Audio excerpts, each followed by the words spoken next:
स्वागत करुच्ची पिलामाने आउ एक पार्ट 2 वीडियो रे। आज आम जो प्रीवियस वीडियो रे आलोचना करथिले हिस्ट्री रो ओडिशा प्रदेश गठन एमसीक्यू ताहार पार्ट 2 आसी जाइछि पिलामाने। तो चलंतु आलोचना करिबा। आउ चैनल को टिकिए सब्सक्राइब कर दियो पिलामाने। हां पिलामाने 50 टी सब्सक्राइबर हेले आमे लाइव क्लास स्टार्ट करिबा पिलामाने, ठीक अछि।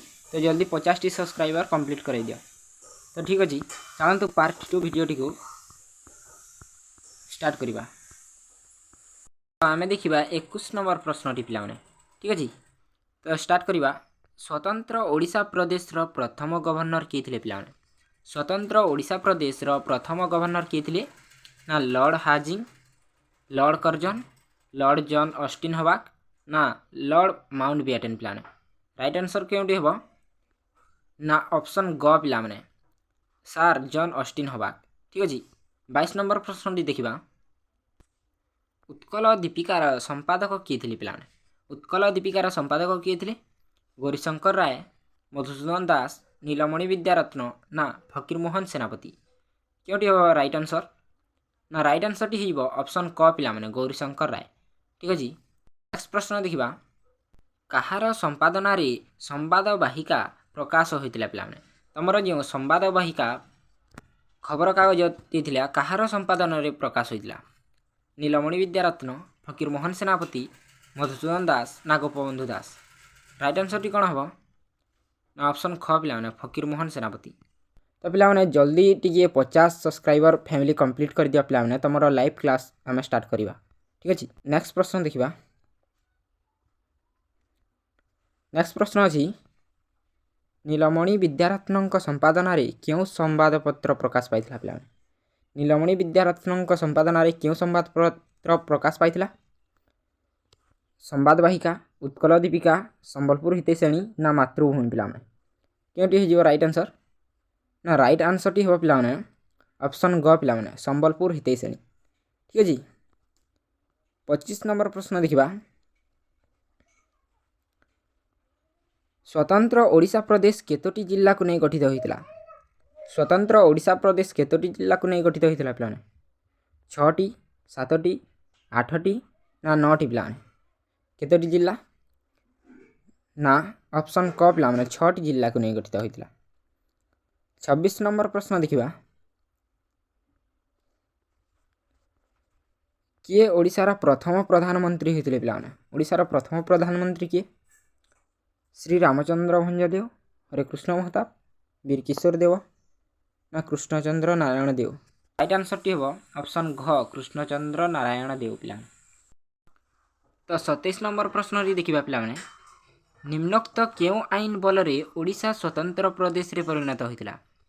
ना 1919 भारत शासन आईन, 1935 भारत शासन आईन, 1947 भारत शासन आईन ना 1909 भारत शासन आईन पिला? क्योंटी राइट आंसर हिबो ना राइट आंसर टी देखिबा ऑप्शन ख पिला माने 1935 भारत शासन आईन, ठीक अछि। दी ओडिशा पत्रिकार संपादक किए थिले पिलाने? दी ओडिशा पत्रिकार संपादक किए थिले? लीन लिदगो, गौरीशंकर राय, मधुसूदन दास ना गोपबंधु दास पिलाने? क्योंटी हिबो राइट आंसर ना चलंतु देखिबा राइट आंसर कोन हिबो ऑप्शन ग पिला माने मधुसूदन दास हेउची यार राइट आंसर, ठीक अछि।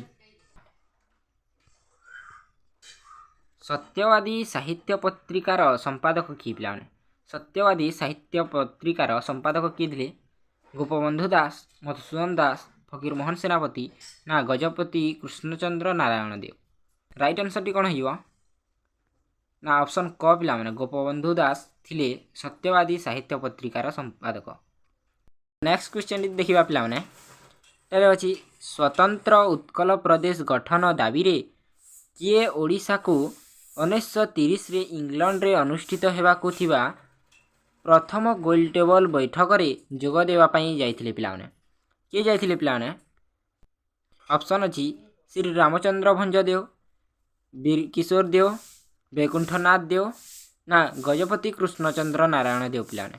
किए जाइथिले ना राइट आंसर टी हिजबो पिलाने ऑप्शन घ पिलाने गजपति कृष्णचंद्र देव, ठीक अछि। चलंतु देखिबा 31 नंबर प्रश्न देखिबा। प्रथम गोल टेबल बैठक रे क्यों ओडिया स्वतंत्र उत्कल प्रदेश गठन दाबी उठाई पिलाने किए उठाई राजेंद्र नारायण भंज देव, गजपति कृष्णचंद्र नारायण देव, श्री रामचंद्र भंज ना कृष्णचंद्र भंज पिलाने क्योंटी हो राइट आंसर ना ऑप्शन ख पिलाने गजपति कृष्णचंद्र नारायण देव हो राइट आंसर। फिलिप डफ कमिटी केबे तार रिपोर्ट दाखल करथिले पिलाने फिलिप डफ कमिटी केबे तार रिपोर्ट दाखल करथिले 1924 डिसेम्बर 26 तारिख, 1924 डिसेम्बर 22 तारिख, 1928 डिसेम्बर 21 तारिख ना 1922 डिसेम्बर 27 तारिख क्योंटी हो राइट आंसर ना राइट आंसर टी हो ऑप्शन क पिलाने 1924 डिसेम्बर 26 तारिख पिलाने ठीक अछि। नेक्स्ट प्रश्न गजपति कृष्णचंद्र नारायण देव उत्कल सम्मिलनी क्यों अधिवेशन आयोजन करथिले पिलाने गजपति कृष्णचंद्र नारायण देव उत्कल सम्मिलनी क्यों अधिवेशन आयोजन करथिले षष्ठ अधिवेशन, सप्तम अधिवेशन, अष्टम अधिवेशन ना दशम अधिवेशन राइट आंसर क्योंटी हम ना राइट आंसर टी हो ऑप्शन घ पिलाने दशम अधिवेशन। 1946 कहा नेतृत्व रे ओडिशा मंत्रिमंडल गढ़ागला पिलाने 1946 कहा नेतृत्व रे ओडिशा मंत्रिमंडल गढ़ागला विश्वनाथ दास, हरेकृष्ण महताब, नवकृष्ण चौधरी ना मालती चौधरी पिलाने कहांक नेतृत्व रे पिलाने कहा नेतृत्व रे ना ऑप्शन ख पिलाने हरेकृष्ण महताब।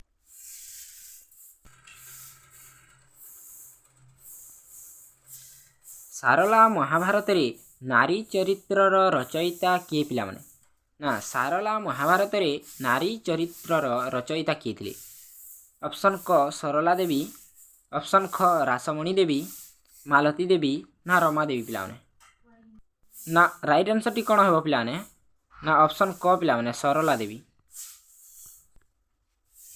मालती देवी अनुगुल ठारे गठन करिथिबा अनुष्ठान नाम कौन थिला मालती देवी अनुगुल रे जो अनुष्ठान गठन करथिले पिलाने ताहार नाम कौन थिला बरी आश्रम, उत्कल नवजीवन मंडल, अलका आश्रम ना उद्वेग मंदिर पिलाने राइट आंसर कौन है ना ऑप्शन ख पिलाने उत्कल नवजीवन मंडल ठीक अछि।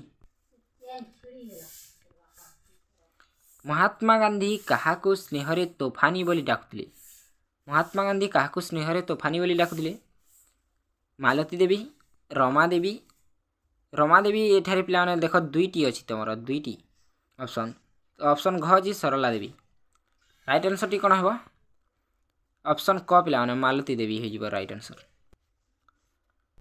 जमीदारी दायित्व हाथ को नेबा परे विच्छिन्न ओडिया अंचल मानकर मिश्रण पाई विशेषतः निम्नोक्त केउ जिल्ला को मांद्राज प्रदेश रु अलगा करी ओडिशा रे मिसाई देवा पाई कृष्णचंद्र गजपति लगी पड़ते पिलाने क्यों जिला को अलगा करी मिसाई देवा पाई चेष्टा करथिले पिलाने कृष्णचंद्र गजपति ऑप्शन अछि कटक, पुरी, गंजाम ना बालेश्वर ना राइट आंसर टी कौन हम राइट आंसर हे पिलाने गंजाम पिलाने ऑप्शन ग गंजाम ठीक अछि। तो आज भिडियो रे एतिकी पिलाने भिडियोटी को शेष पर्यंत देखिबा पाई धन्यवाद।